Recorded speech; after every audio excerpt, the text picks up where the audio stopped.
नमस्कार सर्वांना, कसे आहात सर्वजण? होप सो सर्वजण खूप छान आणि मजेत असाल। मी भक्ती स्वागत करते तुमचं माझ्या एका नवीन अशा व्हिडिओमध्ये।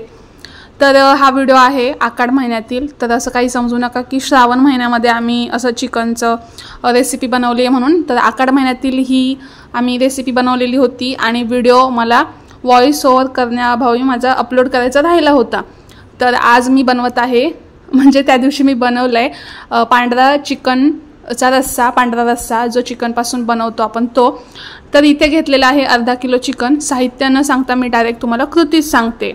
अर्धा किलो बोनलेस चिकन घेतलंय, खूप छान होतो। विकत जो आपण थाळीमध्ये चिकनच्या थाळीमध्ये येतो आपल्याला वाटीभर जो पांढरा रस्सा, त्या मानाने खूप छान आणि घरातील सर्व लोक पिऊ शकतात, खाऊ शकतात असा होतो। अर्धा किलो चिकन घेतलंय बोनलेस। त्याला मीठ लावून एक 5 ते 10 मिनिटं मॅरिनेट करायला ठेवलं आणि पातेल्यामध्ये तेल टाकून घेतलं। तेलामध्ये आपला तेजपत्ता टाकला आणि चिकन टाकलं, आपलं मीठ लावून घेतलेलं चिकन छान परतून घ्यायचं। तेल सगळीकडे लागलं गेलं पाहिजे अशा तऱ्हेने। आणि पाणी टाकायचं वरती ताट ठेवून। हे पाणी गरम झालं की बघा असं पाणी टाकत जायचं, जेवढा आपल्याला स्टॉक पांढरा रस्सा बनवायचा ना तेवढा। तर इथे आम्ही जेवढं लागणार आहे तेवढं बनवून घेत आहोत, म्हणजे स्टॉक तयार करणार। आधी पाणी पांढरं पाणी असतं ते, आणि मिठाचं पण पाणी सुटतंच या चिकनला। आपल्याला चिकन वापरायचं नाहीये, आपल्याला फक्त पांढरा रस्सा बनवायचा आहे याचा। चिकनचा स्टॉक पूर्ण जो त्याचा म्हणजे पूर्ण अंश ज्या रस्स्यामध्ये उतरेल तो रस्सा आपल्याला हवाय।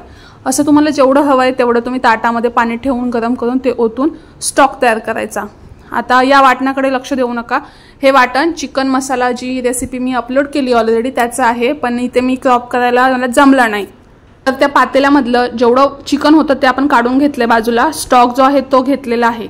आणि हे वाटण मी तुम्हाला बोलली ग्रीन वाटण, ते चिकन मसाला तिखटवाल्या भाजीचा मसाला होता तो इथे चुकून दिसला। आणि हा जो पांढरा मसाला आहे तो आपण पांढऱ्या रश्श्यासाठी वापरणार आहोत। इथे खडे मसाले घेतलेत आणि लसूण आणि अद्रक आपण चॉप करून टाकणार आहोत। हे दूध घेतलेलं आहे नारळाचं, एका वाटीचं पूर्ण, म्हणजे एका नारळाचं दूध घेतलेलं आहे। प्रॉपर दूध घेतलं आहे, जास्त पाणी वगैरे ॲड केलेलं नाहीये, ज्याच्यामुळे चव खराब व्हायला नको आपली किंवा थोडं वेगळं लागायला नको म्हणून प्रॉपर नारळाचंच दूध घेतलेलं आहे। जेवढं नारळापासून निघेल तेवढं पाणी वगैरे अजिबात ॲडिशनल टाकलेलं नाहीये। तुम्हाला जर रेसिपी हवी असेल तर मी कमेंट बॉक्समध्ये देईल, तुम्ही कमेंट बॉक्समध्ये रेसिपी असं टाईप करू शकता नारळाच्या दुधाची, मी तुम्हाला तिथे सांगू शकते। तर आपण चिकन काढून घेतलं पांढऱ्या रश्श्यातलं आपलं। इथे आता त्याच पातेल्यामध्ये तेल टाकून घेतलं। आता खडे मसाले टाकायचेत आपल्याला। इथे तेजपत्ता टाकला, विलायची टाकली, आपली गोडी विलायची, त्यानंतर मिरे, परत ना खसखस वगैरे हे आपण वाटणामध्ये घेतलेलं आहे। पांढरं वाटण जे होतं त्यामध्ये मम्मीने काय काय घेतलं मी तुम्हाला सांगते। त्यामध्ये आपण घेतलेला आहे एक कांदा, थोडासा पिवळसर भाजून घेतला, काजू घेतलेत 8 ते 9, ते पण आपल्याला थोडेसे गरम पाण्यात टाकून घ्यायचेत, म्हणजे त्याची ग्रेव्ही छान होते ना, म्हणजे वाटण। आणि आपल्याला घ्यायचंय खसखस, हे छान वाटण तयार करून घेतलं खोबऱ्याचं थोडंसं।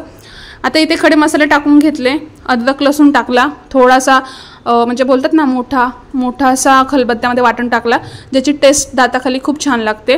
आता याला मीडियम फ्लेमवरती छान ब्राउनिश होईपर्यंत आपल्याला याला परतून घ्यायचंय। आता यामध्ये आपल्याला टाकायचं ते म्हणजेच वाटण, आपलं जे पांढरं वाटण होतं ना ते। तर वाटण जास्त काही टाकायची गरज नाही, तुम्हाला एखाद छोटी वाटी वाटण टाकायचं। नारळाचं दूध पुरेसं असतं आणि जो आपला चिकनचा स्टॉक आहे तो, तर इथे पूर्ण वाटण टाकून घेतलं आणि छान याला परतून घ्यायचंय थोडंसं तेल सुटेपर्यंत, जास्त परतायचं नाहीये। आपली जर मसाला भाजी असती तर गोष्ट वेगळी आहे, पण हे आपलं पांढरा रस्सा आहे त्यामुळे जास्त न परतता थोडंसं तेल सुटलं की आपल्याला एवढंच वाटण भाजून घ्यायचंय। आता इथे आपण जो स्टॉक तयार केला होता ना तो टाकून घ्यायचा, मीठ टाकायचं आपल्याला जेवढं लागतंय तेवढं, आणि थोडी पण हळद आम्ही टाकलेली नाही यामध्ये, कारण आम्हाला हा पांढरा रस्सा बनवायचा होता। कारण कसं आहे चिकन शिजताना खूप जण थोडीशी किंचितशी हळद टाकतात, ज्याने खूप चांगले स्मेल येते किंवा टेस्ट पण खूप छान लागते। पण आपल्याला प्रॉपर पांढरा रस्सा बनवायचा आहे तर आम्ही ते हळद कसलीच वापरलेली नाहीये। सगळं काही पांढरं वाटण आणि स्टॉक पण आपला थोडासा हिरवट दिसतोय, कारण आपण शिजवताना ते पाणी तसंच होतं बोलतात, असं माहिती नाही आता आपल्या मला पण पिवळी हळद वगैरे अजिबात टाकलेली नाहीये।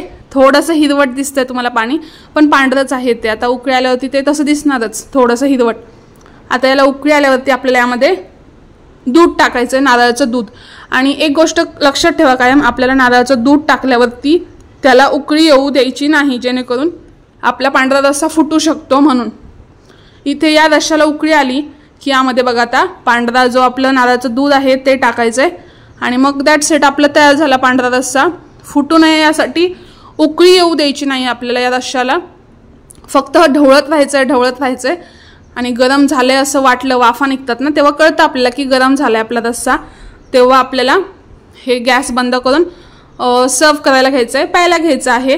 तर अशा प्रकारे मस्त असा पांढरा रस्सा तयार आहे। तुम्हाला ही रेसिपी कशी वाटली मला नक्की कमेंट करून सांगा। भेटू नेक्स्ट व्हिडिओमध्ये।